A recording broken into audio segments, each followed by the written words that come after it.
In this week's episode, John Avila, CEO of Avila Creative, and I will chat about a special swim cap, Peppa Pig, equal pay, and much more.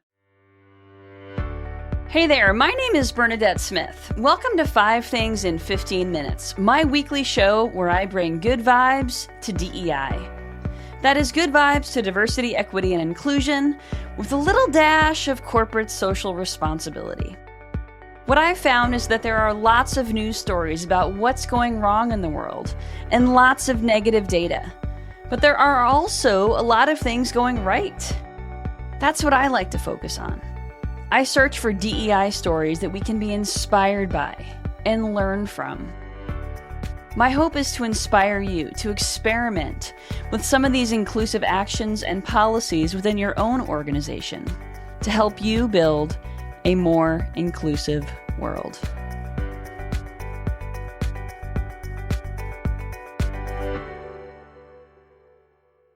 Let's get started. John, will you please introduce yourself? Yeah, first, thank you for having me, Bernadette. It's great to celebrate continued DEI progress despite some of these recent setbacks. So I'm really excited to be here.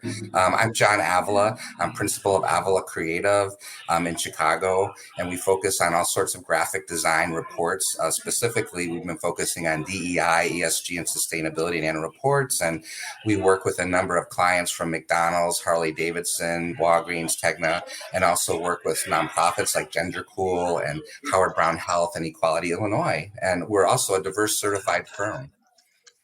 Awesome, John. Well, really excited to have you here today and your perspectives. I've never had a creative on the show before to talk about their work with companies like that. So tell me a little bit about some of the trends that you're seeing when you're working with some of those big companies on their reports.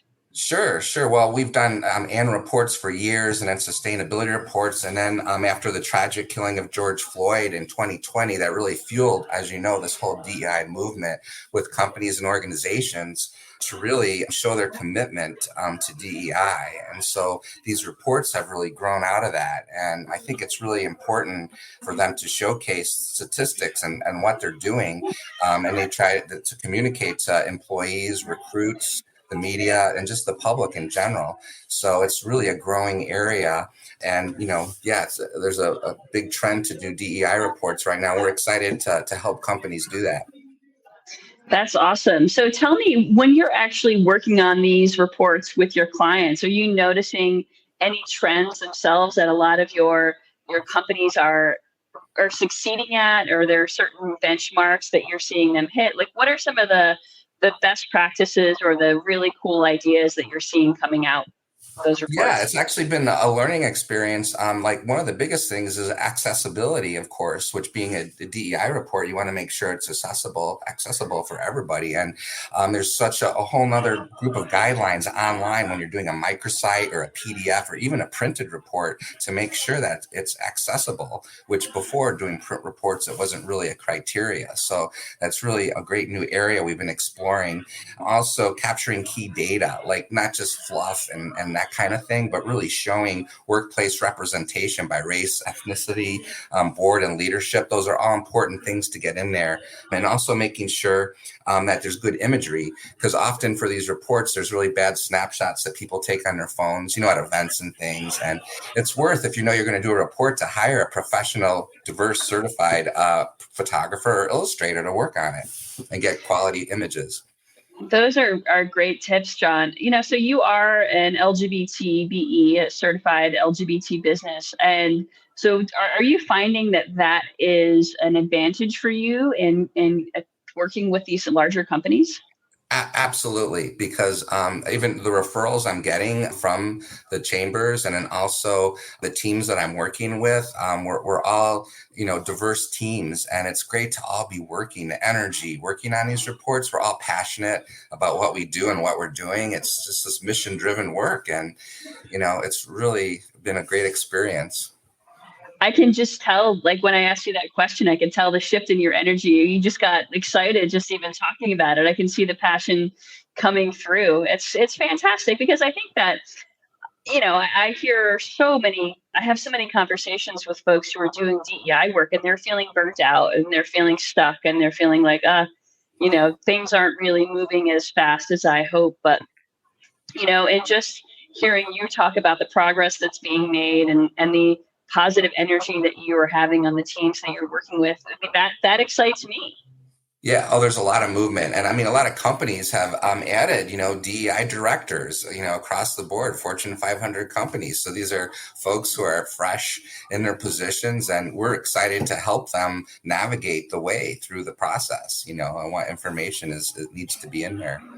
Excellent. Excellent. Well, let's get to today's good vibes. So the first story is from Peppa Pig, which is the popular children's TV show. It's been on for, I think, 18 years or so around the world. Well, the show has introduced a character with two moms. Those moms happen to be polar bears. I love this because, I'm a lesbian mom, and I think it really matters to have some of the stigma around same-sex relationships and parenthood, destigmatized by representation. Absolutely. It's so great to see shows like this. Also reminds me of Arthur from a few years ago, where they had two dads get married on one of their episodes, the teacher. And I mean, we didn't have that when I was growing up. We didn't have that. I mean, I think back, and I mean, Johnny Quest is the closest I could think of, where you had two ambiguously gay men and they had two children, and and they were going around together, but it was never defined. So it's so great that we have role models for children now. Yeah, absolutely. And you know what, this is still making news. Yes, there was Arthur a few years ago. These things are still so infrequent that Absolutely. They make news. It's not normalized, it's not totally integrated the way we would hope, but it's progress. And the normalization of this and the destigmatization, you know what I'm trying to say? The normalization of this really does go a long way towards showing producers of other works, hey, you know what? This is just life. It is life. And I love it. I think it's fantastic, especially when we see laws like the Don't Say Gay law passed in Florida. Absolutely. Yep, absolutely. Yeah. All right. So the next story is about a swimming cap made for black hair. Now, this cap is called the Soul Cap, which had been previously banned from the Olympics. But now it has been approved for use by the worldwide governing body for competitive swimming. Now, this cap is important because it specifically protects hair that's thick, curly, braided, or otherwise textured, hair that doesn't necessarily fit easily into traditional swim caps. Yeah, I mean, this is so great to make things much more inclusive for everybody. I was reading a little bit about that, and the two guys in Britain who invented this cap, they were especially thoughtful about making sure kids, like children of color, when they're swimming, because there's not many folks who go into swimming, like less than 1% I was reading in some of the sports or some of the swimming things. And this is going to enable everybody to feel more welcome, throughout their life to get involved. Exactly. I mean, and these are the types of things that I take for granted, John. I mean, right. I don't have to think about this. If I wanted to be a competitive swimmer, I would have had a cap to wear. It wouldn't even have been something on my radar. But there is a problem that's being solved, and it's just opening up the possibilities for everyone. Well, for BIPOC folks. Exactly. I love it. All right. The third story comes from HubSpot, which has a fantastic culture code. Better to try and sometimes fail than to sit tight and fail for sure. In fact, they actually have a great internal program called the Failure Forum, where employees tell stories about their mistakes and what they learned from those mistakes. Yeah, this was great to see. I mean, I think back in my career years ago, I had something happen where there was a new business opportunity where I was working, and it was in New York City, and I was told that if I go to New York and I don't win this opportunity, then I'm going to have to pay for my expenses, my air flight and hotel. And I was like, wow. I mean, I was taking a chance pitching this company, but I didn't care. I went and did it anyway, and I won the account.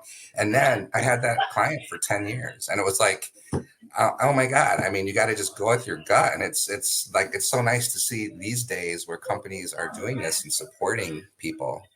Absolutely. And I think that it's really, so many of us are afraid of embarrassing ourselves or looking bad or We're getting fired making, for getting doing fired, something. Yeah. making mistakes. Absolutely. And I think when we normalize the discussion around making mistakes, it forces us all to be a little more humble, which, let's be honest, could probably help some of us at work. But it also, again, it normalizes the discussion of mistakes. It becomes more acceptable. And mistakes are how we learn. Everything's a learning experience, right? I mean, yeah. Absolutely. But the fact that this is embedded in the values, it's embedded in the system of the organization really does matter because it becomes a systemic solution. And when we are able to talk about our mistakes, it starts to lay the foundation of psychological safety, which empowers others to do the same. So it's contagious in a good Absolutely. way. All right. The next story comes from US soccer. So you may have been familiar with how the US women's and men's national soccer teams were paid unequally, despite the fact that the women's team was much more successful on the world stage and more popular. And now they are paid equally. They have the exact same new contracts with identical paid structures, which, it's a really big deal. Yeah, this is so exciting. And I have two girls and they were in soccer, and it's so nice to see this happening now. And I know they've been working on this a while, and I hope it spreads to other sports. I mean, other sports like basketball. I mean, now we see the WBNA getting big. And I mean, right now, a lot of women athletes have to go to other countries in order to supplement their salaries because they're not getting paid equally. And there's other sports, golf, softball, tennis. I mean, it would be great to see this happen across the board. Absolutely. Those women work really hard, and there's no reason that they should be paid any less. So it's just like discrimination straight up. So it's just the right thing to do. It's the right thing to do. Long And time coming. a long time coming. And they actually had the support of the men's team, which is Yeah, great. which is terrific.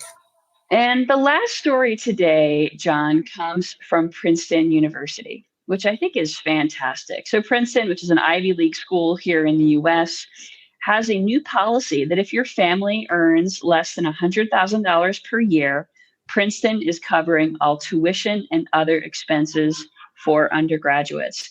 And they expect this benefit to apply to about a quarter of their students. Absolutely fantastic. So, such an inclusive move for them to do. And I hope it also is extended to grad students too. I mean, to help people go on to become doctors and things of that nature too. But yeah, what a great move. Absolutely. I mean, this is an expense which could be about $80,000 per student per year. And we know that there are a lot of students who are BIPOC, Black, Indigenous, people of color, who are disproportionately crushed by student loan debt, who are less likely to have generational wealth. So this is a really Absolutely. equitable move by Princeton. Yeah, kudos to them. And hopefully other schools will take note. I hope so. I mean, I think they're going to have to, right? Because Princeton has set themselves up to have a competitive advantage, all right? And so when we're looking to increase diversity, as virtually every organization is trying to do, it starts with increasing the pipeline. And Right. let me tell you that there will be a lot of Princeton grads in extra high demand, particularly if they are people of color, BIPOC folks. Right. That's like showing that their commitment and really putting a bang for their buck. It's not just like, appearing in a parade or doing something superficial. It's really doing something substantial. Absolutely. That's what this show is all about, is showcasing the ideas that you all can bring back to your own organization. Maybe giving away free tuition is not necessarily appropriate for your organization, but I hopefully that there has been something in today's 5 things that applies and you can test out and try and experiment with to start to see these benefits and rewards of diversity, equity, and inclusion. John, thank you so much for being an excellent guest today. It has Thank been you. such a joy having you and your unique perspective here. Great to chat with you. Thanks for having me. All right. If you don't already subscribe to the 5 Things newsletter, you can subscribe at 5thingsdei.com. Thank you for listening to 5 Things in 15 Minutes. I hope you found yourself inspired by at least one of this week's stories. If you did, would you mind sharing it with a colleague and leaving us a review on your favorite podcasting platform? And if you don't already get my 5 Things newsletter, join at 5thingsdei.com. I'm Bernadette Smith, and I'll see you next week right here for 5 Things in 15 Minutes, bringing good vibes to DEI.